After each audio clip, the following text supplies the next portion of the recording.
The monsoons came, but this was no ordinary rain. It fell from the sweltering Burmese sky, not as water, but as a living, biting mist. Sergeant Leo Novak watched it descend, a dark shimmer against the emerald wall of the jungle. Anopheles rain, one of the medics had muttered before the fever took him. Now, standing guard at the perimeter of their crumbling outpost, Leo felt the first needle-sharp proboscises pierce his skin. There was no swatting them away. They were a biblical plague, a storm of wings and venom. Inside his veins, he knew the invaders were already marching. For some men, it would be Plasmodium falciparum, a swift and brutal executioner. For others, like him, it would be Vivax the sleeper agent, the patient ghost that never truly leaves. Their unit, what was left of it, was holed up in a temple complex reclaimed by the jungle. Stone serpents carved centuries ago watched them with mossy eyes as men shook and burned in their hammocks. Lieutenant Miller was gone. His brain boiled by falciparum. His final hours a torrent of screams and incoherent orders. Command had fallen to Leo by default. He was a history teacher from Milwaukee, a man who knew more about Roman aqueducts than field tactics, and now he was responsible for 19 souls, each one being consumed from the inside out. His second was Corporal Eli Reyes, a tough kid from the Bronx who had, until recently, possessed a seemingly unbreakable constitution. But even Reyes was succumbing, his skin the color of parchment. The only thing they had in abundance was quinine, a bitter powder that barely took the edge off the chills and did nothing to stop the relentless assault. Leo's own fever dreams were not of home, but of deep, frozen slumber. He'd read the intelligence bulletins, the field manuals on tropical diseases. Plasmodium vivax was the clever one. It didn't just attack the blood, it retreated. It hid in the liver, in dormant forms called hypnozoites. The word itself sounded like a spell, a malevolent lullaby. Sleepers. They could wake up weeks, months, even years later, to begin the cycle of fever and agony all over again. An infection that could regenerate, that could sleep, and then resurrect itself to torment you long after you'd left the jungle behind. It was a war within a war, an enemy that signed a temporary armistice only to betray you when you finally felt safe.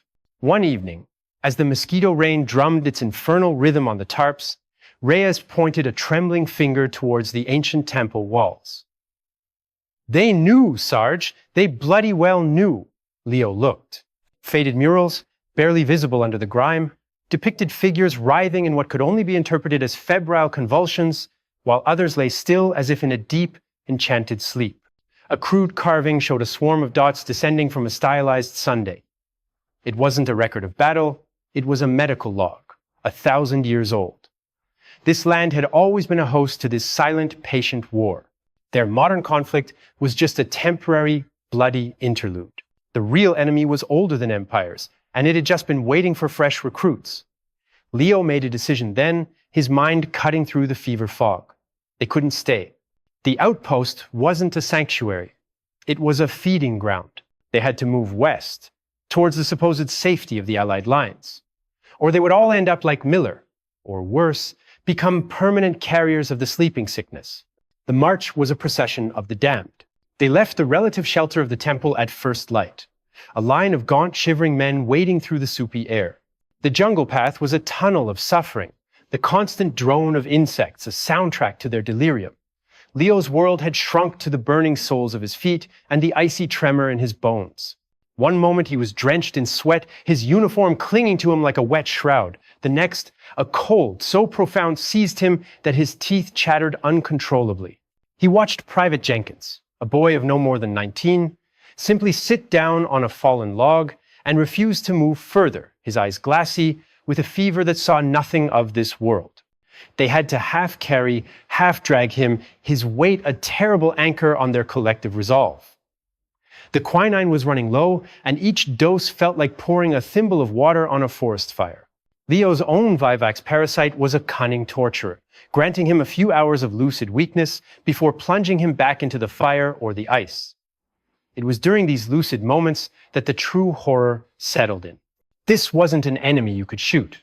Every man was a battlefield, and the conflict was invisible, fought in the microscopic trenches of their own capillaries. They found a semblance of refuge as dusk began to bleed into the sky. a shallow cave system carved into a limestone cliff. It was damp and smelled of bat guano, but it was shelter from the nightly Anopheles rain. Leo posted a watch, though the man assigned merely leaned against the cave entrance, his body shaking with chills. Inside, huddled in the dark, the men's true state was revealed. Reyes curled into a fetal position, his tough guy persona utterly stripped away, muttering about the cold of a New York winter that felt a lifetime away. Another man cried out for his mother, his voice a thin, pitiful sound swallowed by the stone. Leo felt the weight of command not as a burden, but as a physical pressure on his chest.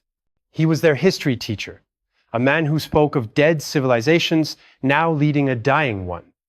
He forced himself to check each man, placing a hand on burning foreheads, offering sips from his canteen. His touch was the only medicine he had left to give. As he moved, he thought of the hypnozoites, the sleeper cells nestled in his liver. They were a promise of a future haunted by this present, a guarantee that even if he survived this jungle, this war, a part of it would forever be inside him, sleeping, waiting for a signal to wake and attack again. The war would not end with a peace treaty. For them, it would only enter a new dormant phase. In the absolute blackness of the cave, time lost all meaning. It was measured only in the ragged symphony of breath and the occasional whimper of a man trapped in a fever dream. Leo drifted in a shallow, troubled sleep, his mind a theater for the parasite's manipulations. He was back in his classroom in Milwaukee, pointing to a diagram of a Roman aqueduct, but the water flowing through it was thick and black with wriggling mosquitoes. His students' faces were pale and shimmering, their eyes vacant. He jolted awake, his heart hammering against his ribs, the damp stone beneath him a cold anchor to reality. A soft, coherent voice cut through the dark. It was Reyes. "It's in the liver, isn't it, Sarge? That's what the doc said. It hides there, like it's building a bunker." Leo didn't answer, surprised by the clarity in the corporal's tone. The fever had broken, for now, leaving a dreadful lucidity in its wake. "It's smarter than the other one," Reyes continued, his voice barely a whisper. "Falciparum? It's a brute. Comes in screaming. This one, Vivax, it's a saboteur. It plants a flag and then goes quiet. Waits for you to think you've won." The observation was so stark, so accurate, it felt like a diagnosis for their entire situation. They were all, in a sense, occupied territory. The real fight wasn't against the Japanese army they never saw, it was against the biological fifth column that had already infiltrated their very cells.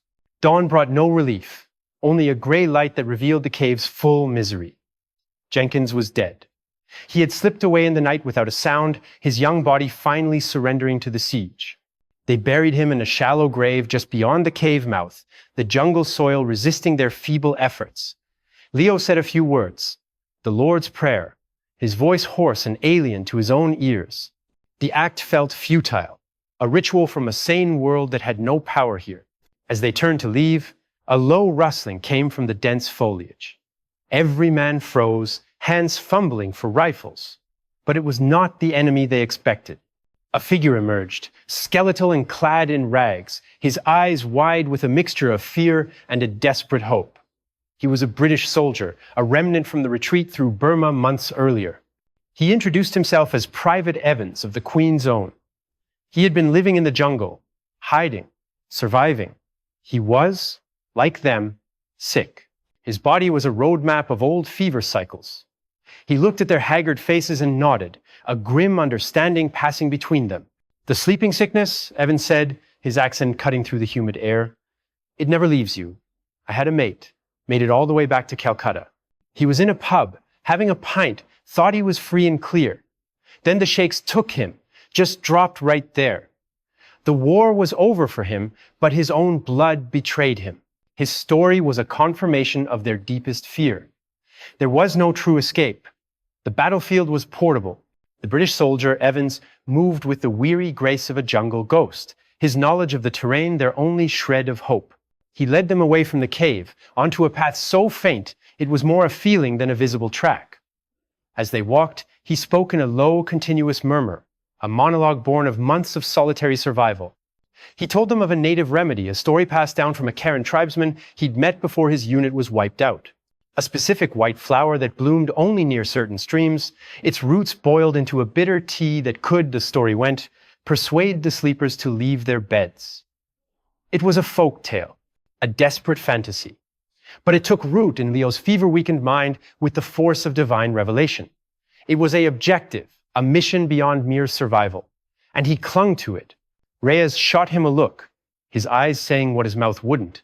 "You're chasing a fairy tale, Sarge, but what else did they have?" The quinine was gone. Modern medicine had abandoned them. All that was left was ancient stories, and the stubborn refusal to become just another skeleton for the jungle to claim. Their progress was agonizingly slow, a forced march punctuated by violent, shuddering collapses as the fevers took their turns. Leo felt the parasite's rhythm as it devoured his red blood cells, a tide of fire followed by a trough of bone-deep cold. During one of these fits, curled on a bed of damp leaves, he had a vision of stunning clarity. He wasn't just a man with a disease, he was a landscape.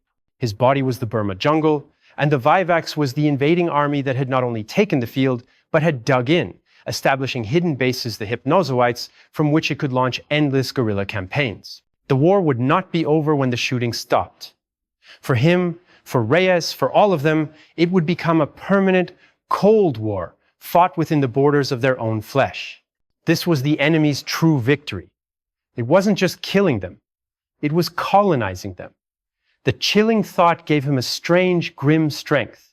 He pushed himself upright, his muscles screaming in protest. They had to find the flower. It wasn't about a cure. It was about a counter, insurgency. The stream was a silvery scar in the jungle's flesh, its gentle murmur a deceptive promise of cleanliness. It was Evans who saw it first, his sunken eyes still sharper than any of theirs.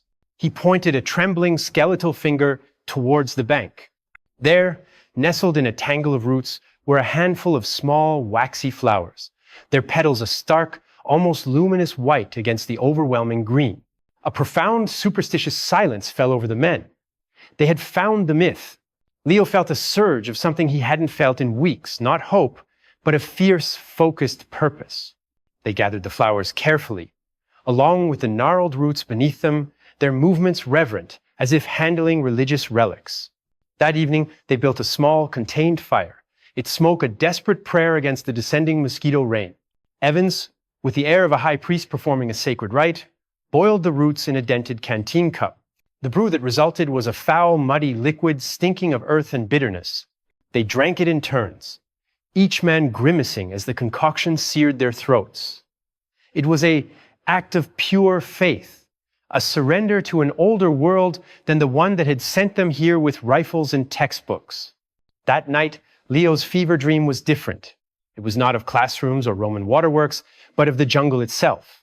He felt the roots of the trees spreading through his veins, a cool white network pushing against the hot parasitic colonies in his liver. He saw the Hypnozoites not as dormant soldiers, but as seeds of darkness, and the root tea as a slow, deliberate frost settling over them, forcing them deeper into their slumber. He woke with a start just before dawn, drenched in a sweat that felt different, cleaner, less toxic. The crushing weight of the fever had lifted, leaving behind a profound aching weakness. He looked around. The men were still sleeping, but their rest seemed less tormented. The frantic twitching had ceased. Reyes was breathing deeply, evenly. For the first time in weeks, the air in their camp was not filled with the sounds of suffering. The tea was not a cure. It was a truce, a temporary, fragile armistice with the enemy within. The sound was so foreign it took a moment for their brains to register it. It wasn't the buzz of insects, the drip of rain, or the cry of a jungle bird. It was the deep, rolling thunder of artillery, muffled by distance but unmistakable, Allied shelling. It came from the west, a steady, rhythmic pounding that was the most beautiful music Leo had ever heard. A weak cheer went up from the men, a dry, rasping sound that held more relief than joy. Evans, the British soldier, allowed himself a thin, cracked smile. "That's our lot," he whispered. The sound was a compass point, a beacon pulling them toward a world they had almost forgotten. The tea's effect held, a precarious shield against the fevers, granting them a window of painful but precious clarity. Their march gained a new, desperate energy. They were no longer just fleeing the jungle. They were racing toward the sound of their own salvation. But the jungle, and the war it contained, was not done with them. As they pushed through a narrow valley, the air was torn by a different sound, the sharp, concise crack of a Type 38 Arisaka rifle. A Japanese sniper hidden in the canopy was pinning them down. The first shot took Evans in the shoulder, spinning him around with a grunt. They scrambled for cover behind a cluster of banyan trees, the world once again shrinking to the immediate, lethal threat. The artillery thunder in the distance was a cruel joke now, a promise of safety just beyond a wall of bullets. Leo's mind, still hazy from the lingering effects of the parasite, struggled to formulate a plan. They were too weak for a firefight. Their hands shook too much to aim true. The sniper had them cold. Then Reyes moved. Without a word, he broke from cover, running not away from the sniper's nest, but in a wide, staggering arc, drawing fire. It was a suicidal, magnificent distraction. The rifle cracked again and again, chewing up the earth around Reyes's feet. But it was enough. In those few seconds of diverted attention, Leo saw the flash of a muzzle from a thick knot of vines. He raised his own rifle, the weight of it immense, took a shallow breath that burned in his chest, and fired. The jungle fell silent. The only sound was the distant, continuing rumble of the guns in the west. The silence left by the rifle shot was heavier than the jungle humidity. Leo's ears rang in the void. He scrambled from his cover, his legs unsteady, and found Reyes lying on his side, clutching his thigh where the sniper's bullet had torn through muscle and flesh. The wound was a raw, red mouth, but it was not fatal. Evans was worse. His shoulder, a mess of splintered bone and blood. His face gray with shock. The cost of their continued existence was written in the broken bodies of his men. They patched the wounds as best they could, using torn strips of uniform and the last of their water to clean away the dirt. The act of moving again, of bearing the weight of the wounded on makeshift stretchers of branches and ponchos, was a fresh descent into hell. Each step was a negotiation with pain, each breath a conscious effort. The distant artillery was now their only guide, a drumbeat leading them on, but the jungle seemed to stretch infinitely, a green labyrinth designed to mock their progress. Leo felt the familiar, dreaded chill begin to creep up his spine as they walked. The truce granted by the white flower's tea was breaking. The hypnozoites in his liver were stirring from their forced slumber, awakening to the renewed stress and exhaustion. The fever returned not as a raging inferno, but as a cold, insidious tide, leaching the strength from his muscles and the clarity from his thoughts. He looked at Reyes, jostling in his poncho, his eyes screwed shut against the pain, and knew he was fighting the same internal battle. They had escaped the sniper's bullet, but the sleeper agent within was once again active. The war was not over, it had simply changed fronts. They were carrying the enemy with them, right into the safety they so desperately sought. The sound of the guns grew louder, a constant, grinding roar that shook the very leaves on the trees. They were close, so close. But as Leo's vision began to blur at the edges, the world tilting on its axis, he wondered if they would be recognizable as soldiers when they finally arrived, or merely as hollowed-out vessels for a disease that had already claimed their future. The world dissolved into a smear of green and gray, a watercolor painting left in the rain. Leo's consciousness flickered, the march becoming a fever dream of stumbling forward, of hands grabbing him when he fell, of a constant shivering cold that felt eternal. He was no longer leading. He was being carried by the last dregs of instinct and the momentum of the men around him. At some point, the jungle thinned. The oppressive canopy gave way to a sky bruised with the smoke of 1,000 fires. The sound of artillery was no longer a distant rumble, but an earth-shattering cacophony that vibrated through the very ground. They stumbled into a scene of organized chaos, a forward Allied camp, a raw wound carved into the edge of the jungle. Mud-spattered jeeps rumbled past, and soldiers with weary, clean-shaven faces stared at them as if they were specters from a forgotten grave. A medic, with a crisp uniform and a look of stunned horror, rushed toward them. Leo tried to speak, to explain, but all that came out was a dry rasp. He simply pointed at Evans, whose breathing was now a shallow, bubbling whisper, and then at Reyes's blood-soaked leg. They were lifted onto stretchers, their emaciated, fever-racked bodies a stark contrast to the brisk efficiency of the camp. As they carried him away, Leo saw Evans's chest fall for a final time, his eyes staring up at the smoky sky, forever fixed on a heaven he never reached. He had survived the jungle, the snipers, the sleeping sickness, only to die on the threshold of salvation. It was a cost etched in blood and silence. Leo turned his head and saw Reyes being loaded into an ambulance, his eyes meeting Leo's for a brief moment. There was no victory in that look, only a shared, terrible knowledge. They had made it. But they both knew the most tenacious enemy of all had hitched a ride right along with them, sleeping quietly in the dark of their livers, waiting for the next war. The hospital in Calcutta was a world of white sheets and sterile silence, a shocking contrast to the vibrant, rotting chaos of the jungle. Leo lay in a clean bed, his body nourished by real food, his wounds properly dressed. The falciparum parasites had been scoured from his blood by new, more effective drugs.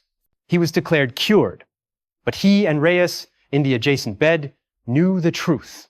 The doctor spoke of Vivax with a concerned frown, warning of the possibility of relapses. They called them benign tertian malaria, a term that felt like a grotesque joke. There was nothing benign about the enemy sleeping inside them. They were given a supply of primacine, a drug to target the hypnozoites, but the medics admitted it was not a guarantee. It was a counterinsurgency tactic, not a definitive victory. The war was over for them in the geographic sense, but a permanent Cold War had been declared within their bodies. They were discharged with handshakes and well wishes, but they carried a secret deployment orders written in their DNA. The journey home was a passage through a ghostly landscape. The roar of the ship's engines was a poor substitute for the jungle's din. Leo stood at the railing, watching the Pacific waves slide by, and felt no joy, only a profound and unsettling quiet. He thought of Evans, buried in an unmarked jungle grave. He thought of Miller, his brain boiled away. He thought of Jenkins, who just sat down and gave up. And he thought of the hypnozoites, millions of them, slumbering in the deep tissue of his liver, waiting for a moment of future weakness, a stress, a change in the immune winds, to wake and launch their assault. He was not just Leo Novak, history teacher returned veteran. He was a host, a landscape, a permanent monument to a war that would not end. He had survived the Anopheles rain, the sniper's bullet, the march of the damned, but the most significant battle of his life might still be decades away, waiting to be fought in the quiet of a future home, in the peace he had fought so hard to obtain.